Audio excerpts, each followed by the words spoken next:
Hello दोस्तों, स्वागत है हमारे YouTube channel SK study point पे आप सभी का। आज फिर आप लोगों के लिए एक नए टॉपिक लाए हैं जो कल छोड़े थे। मतलब मुद्रास्फीति के बारे में हमने कल कुछ बातें बताए थे।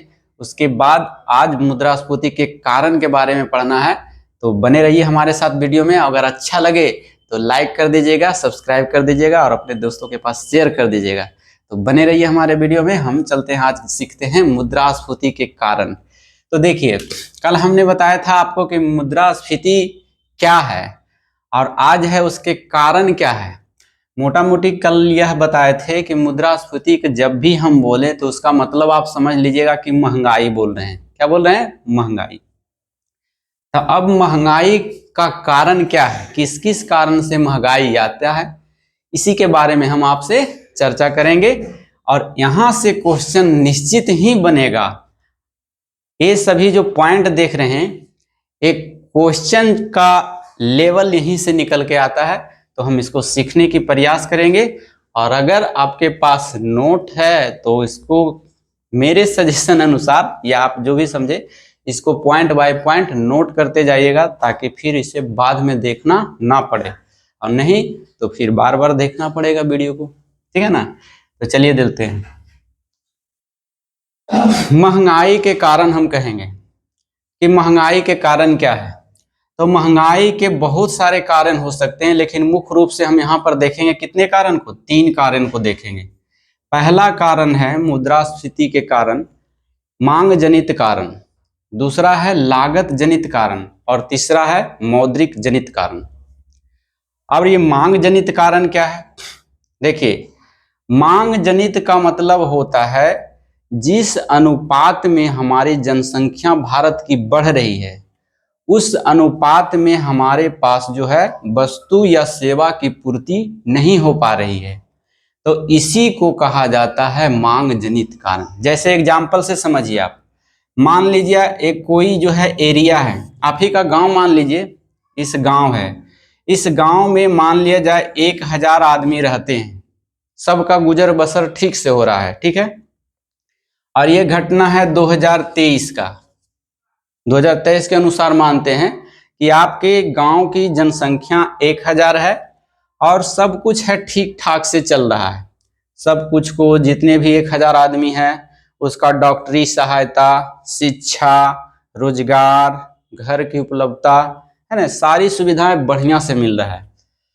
लेकिन 2024 में अगर हम गए, एक साल के बाद, तो गांव की जनसंख्या जो है बढ़ के हो गई 1500, मान लिया जाए 1500 हो गया।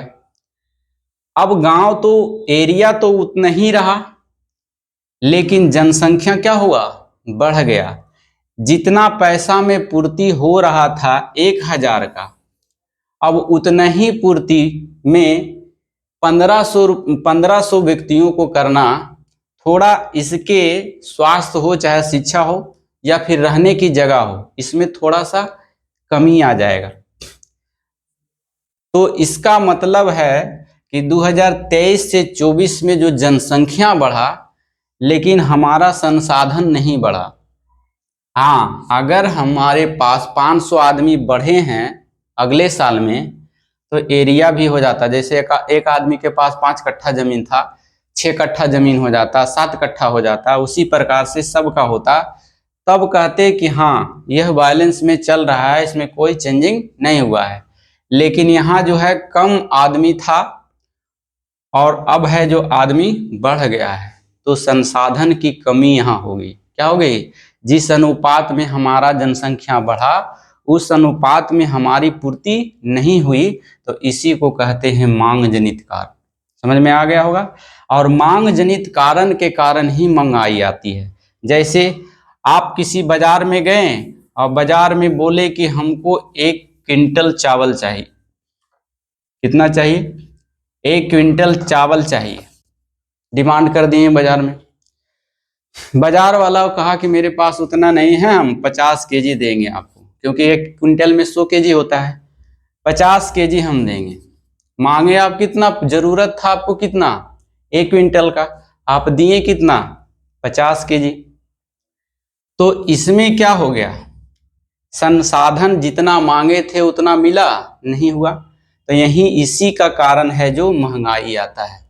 तो ये तो फर्स्ट कारण होगा। इसका डेफिनेशन देख लीजिए, जिस अनुपात में जनसंख्या की वृद्धि होता है उस अनुपात में वस्तु और सेवा का विस्तार नहीं होता है तो मुद्रास्फीति उत्पन्न हो जाती है, यानी महंगाई उत्पन्न हो जाती है।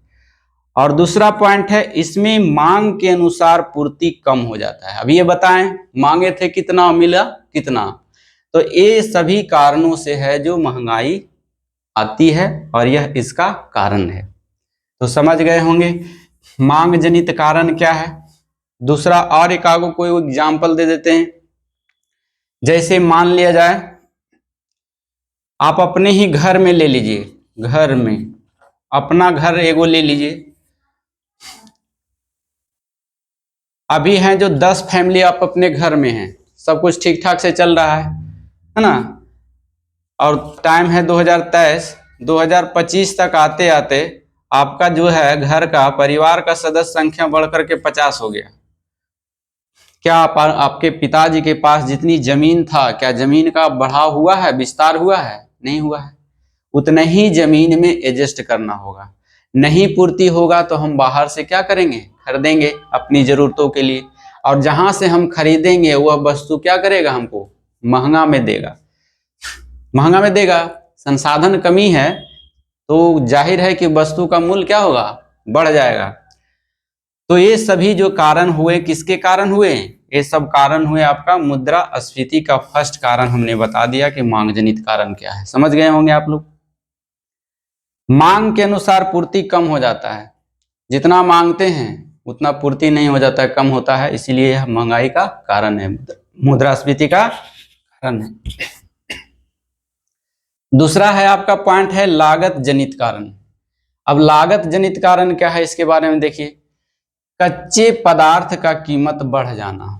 ध्यान से सुनिएगा, यहां से क्वेश्चन उठाएंगे, आज क्वेश्चन देंगे बनाने के लिए आपको ऑब्जेक्टिव में कैसे पूछा जाता है इकोनॉमिक्स में क्वेश्चन। आज 2-4 क्वेश्चन का हम आपके सामने रखेंगे, आपको बनाना है, यहीं पर रहेगा आंसर भी, आपको चूज करना होगा। देखिए लागत जनित कारण, कच्चे पदार्थ का कीमत बढ़ जाना, यह लागत जनित कारण है। जैसे आपको कोई मान लिया जाए आप कृषि से संबंधित है, अब आप लगाएं रबर का पौधा, क्या लगाएं, रबर का पौधा। और रबर का जो उत्पादन, आप पौधा को लाएं महंगा में, रबर का पौधा को क्या लाएं, महंगा में। रबर का पौधा क्या है, अभी कच्चा पदार्थ है। जब उत्पादक हुआ, रबर निकालें, तो जाहिर है कि आप लाए हैं महंगा में, तो क्या में बेचिएगा, महंगा में। तो अगर कच्चा पदार्थ की कीमत बढ़ा हुआ रहे तो मार्केट में है जो क्या हो जाएगा, मुद्रास्फीति हो जाएगी, महंगाई बढ़ जाएगी। एक एग्जाम्पल और लेते हैं, मान लिया जाए आपके खेत में जो है आलू हुआ है ना, आलू लगाएं आप अपने खेत में, आलू हुआ, लेकिन जिस समय आलू का बीज लाए थे वो बहुत महंगा लाए थे, 200,000 रुपये, 2,000 रुपये पॉकेट लाए थे। मतलब आपको कहने का मतलब है किलो आपका पड़ गया कि 20 रुपया 50 रुपया जो भी पड़े आपका, उस हिसाब से। अब उत्पादन हुआ, उत्पादन के फलस्वरूप आप उसमें और पूंजी लगाएं, खाद दें, मेहनत किए, ये सब जोड़े, तो उत्पादन जो हुआ उस पर क्या किए, मूल्य पर आप थोप दिए। यहाँ आपको मान लिया जाए कि 20 रुपया किलो पड़ रहा था, तो आप तो जाहिर है कि 20 से नीचे ना बेचेंगे, 20 से ऊपर केजी में बेचेंगे। तो कच्चा उत्पादन अगर आपको बीज महंगा पड़ा है तो आप क्या कीजिएगा, उत्पादन होगा तो उसे बढ़ाकर बेचिएगा। तो ये कच्चे पदार्थ का मूल्य में वृद्धि होना भी यह महंगाई का कारण माना जाता है। एक और कच्चा पदार्थ कौन कौन है, जैसे कपास ले लीजिए, कपास की खेती के, कपास का जो बीज लाएं बहुत महंगा में लाएं, तो हम तो कच्चा पदार्थ लाएं, उसका उत्पादन किए, तो और कच्चा पदार्थ उसे बढ़ाकर बेचेंगे, तब जा करके वो मशीन में जाएगा, मशीन से वह सप्लाई होगा, सप्लाई से फिर कपड़ा बनेंगे, फिर आ जाएगा, तो जाहिर है कि महंगा में मिलेगा। तो कच्चे पदार्थ का अगर कीमत बढ़ा हुआ होता है तो यह भी महंगाई का क्या है, कारण है। तो ये पॉइंट भी समझ गए होंगे। दूसरा पॉइंट है प्राकृतिक आपदा, बाढ़, सुखाड़, महामारी, भूकंप, कोरोना, ये सब भी महंगाई का कारण है। किसी वर्ष में मान लिया जाए कोई गांव वाला या शहर वाला, बिहार को मान के चलो, ये नॉर्थ बिहार है और ये साउथ बिहार है। साउथ बिहार किसके लिए जाना जाता है? तो यह सुखाड़ के लिए जाना जाता है, और नॉर्थ बाढ़ के लिए जाना जाता है, क्योंकि यह नॉर्थ एरिया में बहुत सारी नदियां हिमालय से निकलती है और बाढ़ लाती है, तबाह करती है, जैसे कोसी है, महानंदा है, बहुत सारी नदियां हैं। तो इस एरिया में मान लिया जाए किसान है जो धान लगाएं और बाढ़ आ गया, बाढ़ आ गया तो कुछ तो हिस्सा तबाह करेगा, उसे बर्बाद करेगा ही। इसमें बर्बादी का कारण क्या है? बाढ़ है। वैसी स्थिति में जो कुछ बचा एरिया, उसमें जो उत्पादन हुआ तो वह महंगा में बेचेगा, क्योंकि सारे जगह तबाही आ गया, उसके पास कम संसाधन है, आदमी की मांग बहुत ज्यादा है। तो वहां से क्या होगा? जिसके यहाँ बेचेगा कहेगा मेरे पास इतना है, हम इतना में आपको देंगे, खरीदना है तो खरीदिए, नहीं तो फुटिए, आपको जरूरत की सामान है, लेना तो पड़ेगा है। तो इस स्थिति में आपको महंगाई यहाँ से भी बढ़ जाती है। तो बाढ़, सुखाड़, प्राकृतिक आपदा, कोरोना, महामारी, ये सब अगर कोई वर्ष आ जाता है तो डायरेक्ट महंगाई क्या हो जाती है? बढ़ जाती है। तो ये सब आपको, जैसे कोरोना काल में देख लिए थे ना, कोरोना काल में महंगाई बढ़ रहा था, अब अभी तक उसका असर पड़ रहा है। भूकंप वगैरह आ गया, कोई भी प्राकृतिक आपदा आया, तो ये सभी जो है महंगाई का कारण है। लेकिन कौन कारण है? लागत जनित कारण है। ये सब जो हम अपने लगाएं, पूंजी में जो लगाएं और वो बर्बाद हो गया, तो जो बचा खुचा है, हम अपना पूंजी निकालने के लिए, चाहे मुनाफा कमाने के लिए, उसे क्या करेंगे? ज्यादा में बेचना चाहेंगे। तो वस्तु का कीमत हमको क्या करना पड़ेगा? बढ़ाना पड़ेगा। अब जब वस्तु का कीमत हम बढ़ाएंगे तो क्या आ जाएगा? मुद्रास्फीति। अब मुद्रास्फीति क्या है? महंगाई है। समझ में आ गया होगा? चलिए एक पॉइंट और है, फैक्ट्री मजदूरों द्वारा हड़ताल। देखिए, अगर कोई शहर में फैक्ट्री चल रहा है और वहां की मजदूर अगर हड़ताल कर दिए, और हड़ताल करने के फलस्वरूप क्या हो जाएगा? मुद्रास्फीति हो जाएगा। क्यों हो जाएगा? क्योंकि जो वस्तु जिस फैक्ट्री में बन रहा था, वहां के जितने भी मजदूर है काम करना बंद किया। हड़ताल का मतलब क्या है? काम करना बंद, जाना बंद।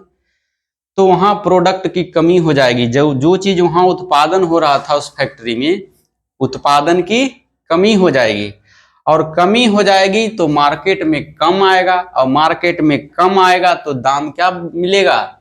ज्यादा मिलेगा। जैसे एग्जांपल बता लेंगे, मान लीजिए गुजरात से आता है नमक बन करके, नमक का उदाहरण ले लेते हैं। नमक गुजरात से बन करके आया, एक फैक्ट्री में रिफाइंड हुआ, रिफाइंड करके आयोडीन वगैरह मिलाया, पैकेट में किया, भेज दिया। अब यहाँ जो है मजदूर लोग हड़ताल कर दिया कि हमको पेमेंट है जो बढ़ाइए, तब है काम करेंगे, तब नमक ज्यादा बनेगा। जितने हजारों हजार मजदूर था, क्या कर दिया? हड़ताल। मालिक सोचा कि हम नहीं देंगे, उतना पैसा आपको नहीं देंगे, तो कहा नहीं देंगे तो हम बंद रखेंगे। अब बंद करने से उत्पादन क्या होगा? जो पहले इस फैक्ट्री में उत्पादन हुआ था वो माल क्या करेगा? बाहर बिकेगा। तो बाहर बिकेगा, पहले 50 गाड़ी लोड होकर आता था सब जगह, अब है जो कम आएगा लोड करके। तो मान लिया जाए एक ट्रक आया बिहार में, एक ट्रक में है कुछ माल है, और आदमी नमक के बिना तो रह नहीं सकता, आदमी खरीदने के लिए क्या लग जाएगा? लाइन लग जाएगा। अब है नमक को वह जो पहले मिलता था 20 रुपया में, अब ये जिसके पास आया वो कहेगा नहीं, हम है जो इसको 100 रुपया में एक पैकेट देंगे। आदमी क्या करेगा? नहीं है, और नहीं तो आने वाला समय में फिर है जो हड़ताल हो गया है, फिर नहीं आएगा नमक। एक बार वैसी की घटना देखे होंगे, नमक कितना महंगा हो गया था। तो इस स्थिति में क्या हो गया? वस्तु बढ़ गया, वस्तु की कीमत क्या हो गई? बढ़ गई। किसके कारण? ये हड़ताल के कारण।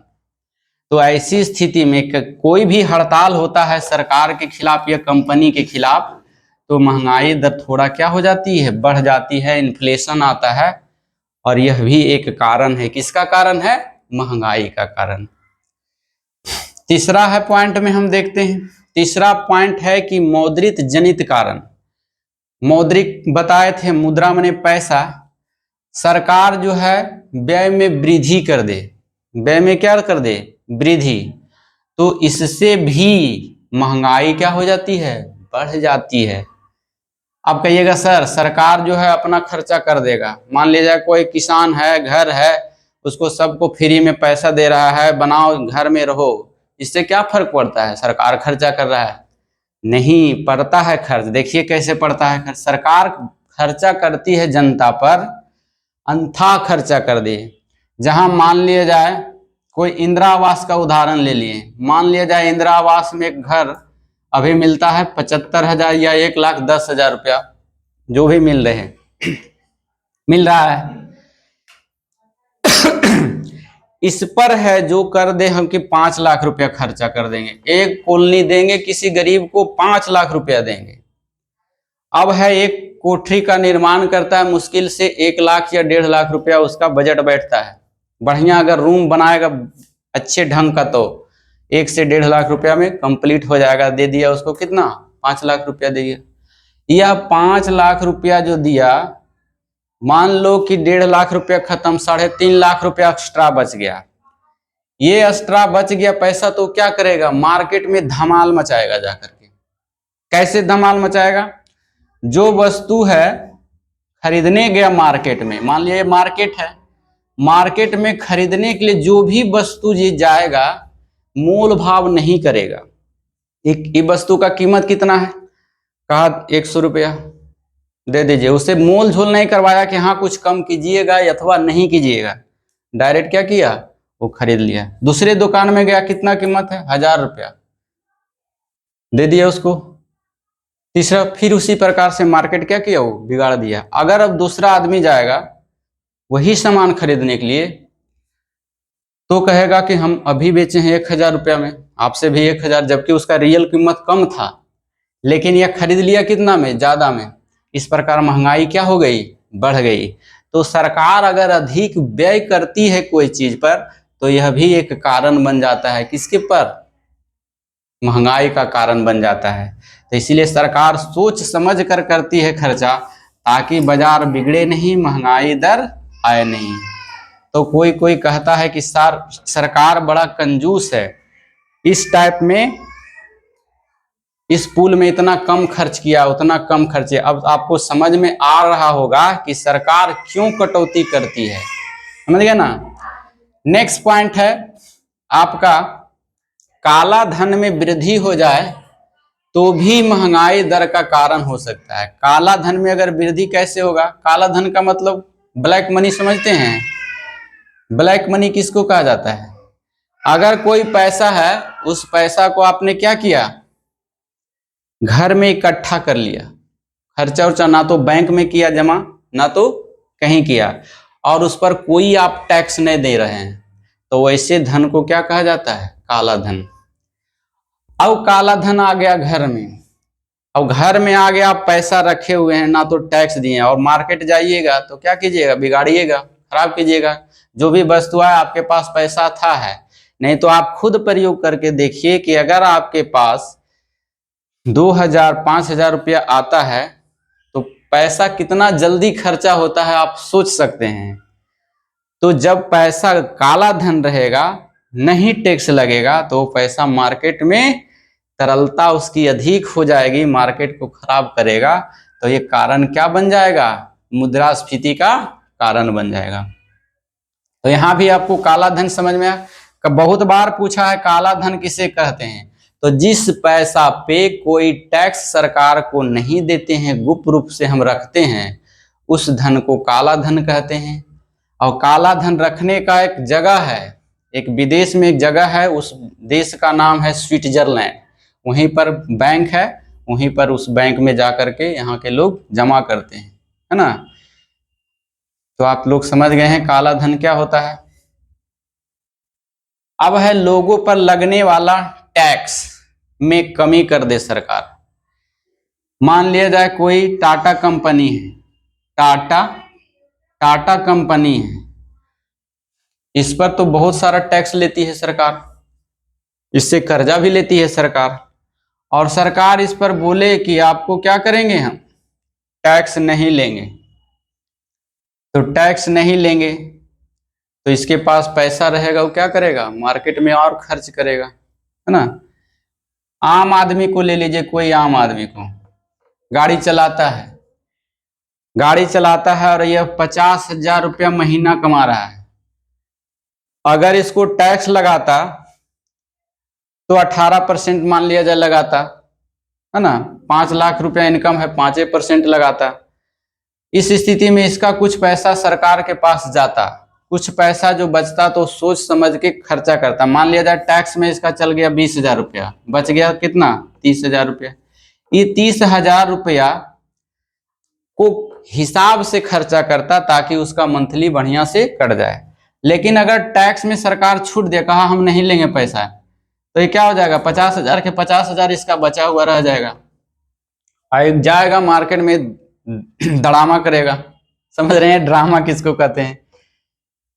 धड़ाधड़ सामान खरीदना शुरू करेगा, अपनी और जरूरत की वस्तुएं खरीदना शुरू करेगा और मार्केट को खराब करेगा। तो यह भी अगर टैक्स सरकार कमी कर देती है किसी चीज में, तो भी वह महंगाई का कारण बन जाता है, समझ गए। और एक है काला बाजारी।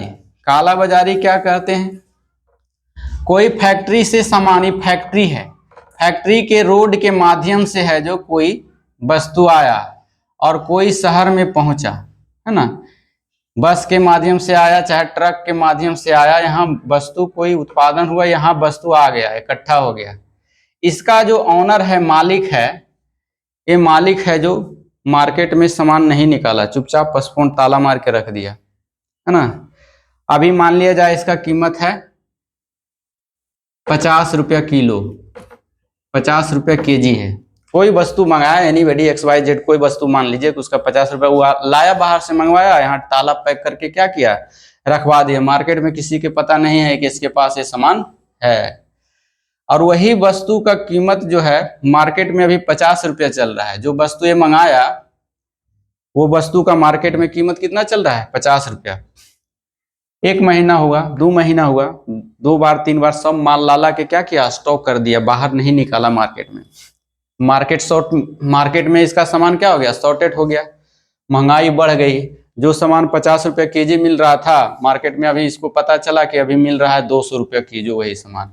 अब है धीरे धीरे सामान क्या करेगा, उसको निकालेगा। तो निकालेगा तो कितना, पहले खरीद रहा था 50 रुपया में, अब बेच रहा है वो ये केजी कितना में, 200 रुपया में, 150 रुपया केजी बच रहा है उसको। तो क्या किया, ये महंगाई बढ़ा के घटा तो मुद्रास्फीति बढ़ गया। तो काला बाजारी से भी मुद्रास्फीति की वृद्धि होती है, अर्थात महंगाई की वृद्धि होती है। तो आप लोग इसको समझ गए होंगे कि मुद्रास्फीति माने महंगाई बढ़ने का कारण क्या है। अब है महंगाई बढ़ गई, ठीक है, आप लोगों ने समझा कि महंगाई बढ़ गया। अब महंगाई बढ़ गया तो महंगाई बढ़ने पर क्या प्रभाव पड़ता है, किस पर प्रभाव पड़ता है, किस पर प्रभाव नहीं पड़ता है इसके बारे में थोड़ा जानेंगे। तो बने रहिए हमारे साथ वीडियो में और बीच बीच में लाइक करते रहिए, कमेंट करते रहिए, ताकि हमें भी क्या मिले, मोटिवेशन मिले और हम आपके लिए अच्छे अच्छे कंटेंट लाएं। तो चलिए, और जरूर दोस्तों के पास जरूर शेयर कीजिए।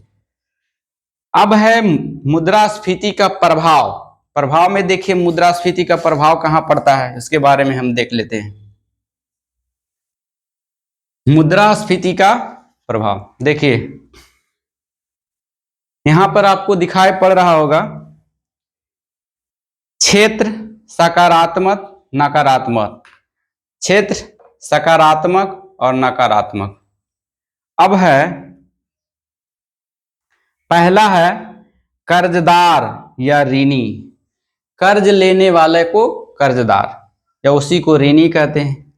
अगर मुद्रास्फीति हो जाए, महंगाई बढ़ जाए, तो किसे सकारात्मक प्रभाव किस पर पड़ेगा, किस पर नकारात्मक प्रभाव पड़ेगा, क्वेश्चन बहुत पूछता है कि एक साहूकार से एक आदमी है जो कुछ रुपया लिया, है ना, या कुछ सामान लिया, और मुद्रास्फीति के कारण किन्हें है जो लाभ होगा, ऐसा क्वेश्चन पूछता है। तो ध्यान दीजिए, आज के बाद ये क्वेश्चन आपसे नहीं छूटेगा।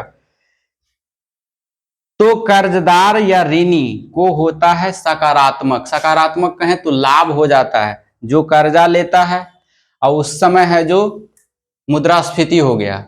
तो मुद्रास्फीति हो गया तो क्या हो गया, उसको लाभ हो गया, लेने वाला को लाभ हो गया और देने वाला को हानि हो गया। जैसे एक एग्जाम्पल समझिए, मान लीजिए यहाँ पर कोई सेठ है, यहाँ पर एक गरीब आदमी है ना, सेठ से लिया, कोई वस्तु ले लिया, मान लिया जाए एक 10 बोरा चावल ले लिया, बोरा 10 बोरा चावल ले लिया, एक गरीब आदमी 10 बोरा इससे चावल ले लिया। मान लिया जाए 1000 रुपया कुंटल में खरीदा था वो, है ना, 1000 रुपया कुंटल, एक बोरा में 1 कुंटल था, 10 बोरा लिया 10 कुंटल, और उसको मिल रहा था 1000 रुपया पर कुंटल, है ना। तो जितना हुआ, लेकिन जैसे ही लिया ये वस्तु लिया और ये अपने पास घर लाया, मार्केट में है जो मुद्रास्फीति हो गया, यही वस्तु है जो बढ़ गया। कितना बढ़ गया, 20 रुपया किलो हो गया, डबल दाम बढ़ गया। मतलब पहले लाया था 100 रुपये कुंटल लाया था, नहीं 1000 रुपया कुंटल लाया था, अब जो लाया है 2000 रुपया कुंटल हो गया। तो झट से क्या करेगा, उससे बेच देगा और साहूकार को पैसा दे देगा जितना लाया था उतना, और बाकी जो है उसको मुनाफा हो जाएगा। तो किसको घाटा हो गया, घाटा हो गया किसको, इसको हो गया। फायदा किसको हो गया, जो कर्जा लिया था उसको फायदा हो गया, जो कर्जा दिया वो घाटा में चल गया। तो इसी को कहते हैं कर्जदार या ऋणी को सकारात्मक प्रभाव पड़ता है, उसमें मतलब लाभ हो जाता है। दूसरा में है सेठ, साहूकार और महाजन। अब ये बताएं सेठ वगैरह को क्या हो जाएगा, हानि हो जाएगा। तो हानि को क्या कहते हैं, नकारात्मक कहते हैं। तो ये भी समझ में आ गया होगा। चलिए, फैक्ट्री पर क्या असर पड़ेगा, अगर मुद्रास्फीति हो जाए तो फैक्ट्री पर कुछ इफेक्ट पड़ेगा, हाँ पड़ेगा। फैक्ट्री पर है जो सकारात्मक प्रभाव पड़ेगा, क्योंकि फैक्ट्री जो है किसी वस्तु को उत्पादन करता है। क्या करता है, उत्पादन करता है, और जहां उत्पादन हुआ तो वस्तु हुआ, और मुद्रास्फीति क्या है, वस्तु का मूल्य बढ़ जाना, तो बढ़ जाएगा तो फैक्ट्री को क्या हो जाएगा, लाभ हो जाएगा। इसीलिए फैक्ट्री पर क्या असर पड़ेगा, सकारात्मक पड़ेगा। चलिए, मुद्रा की क्रय शक्ति की आयात,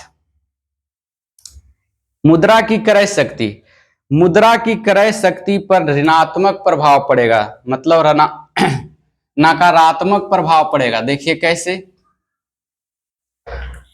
मुद्रा माने पैसा, पैसे की खरीदारी पर क्या इफेक्ट पड़ेगा उसका, तो नकारात्मक पड़ेगा।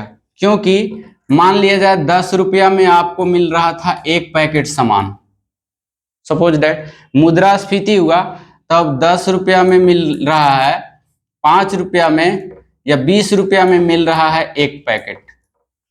आपका मुद्रा का वैल्यू घट गया, वस्तु का वैल्यू क्या हो गया, बढ़ गया। तो मुद्रा की खरीदने की शक्ति क्या हो गई, कम हो गई। तो इसको कहते हैं नकारात्मक।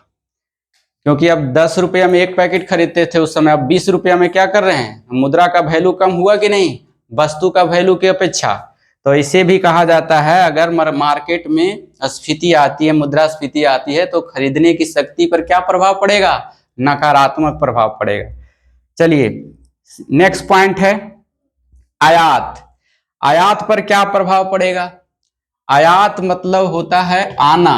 मान लिया जाए ये इंडिया है, सपोज दैट मान लीजिए इंडिया है और यहाँ कोई कंट्री है, तो इधर से सामान जाएगा तो आयात हो जाएगा, इधर से जाएगा तो निर्यात हो जाएगा। इधर से सामान लाए यहाँ चला गया बेच दिए तो निर्यात हो गया, इधर आयात हो गया। तो यहाँ है आयात।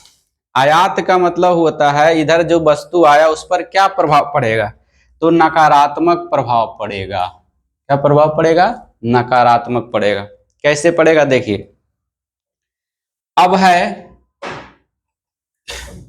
ये वस्तु है, जो कोई भी वस्तु मान लिए 100 रुपया में आया, इधर क्या आया 100 रुपया में आया, इस पर टैक्स वगैरह लग करके मान लिया जाए इस पर कुछ टैक्स लगा, और टैक्स लगने के बाद ही वस्तु हो गया 200 रुपया। 200 रुपया टैक्स लग गया, तो 200 रुपया टैक्स और 100 रुपया कितना हो गया, 300 रुपया हो गया। और यही वस्तु का मार्केट में यहाँ पर मिल रहा है 100 रुपया में, तो इसको घाटा होगा कि नहीं। आने वाला वस्तु घटेगा कि नहीं, तो इसीलिए नकारात्मक प्रभाव पड़ गया। ये भी समझ में आ गया होगा इसको। चलिए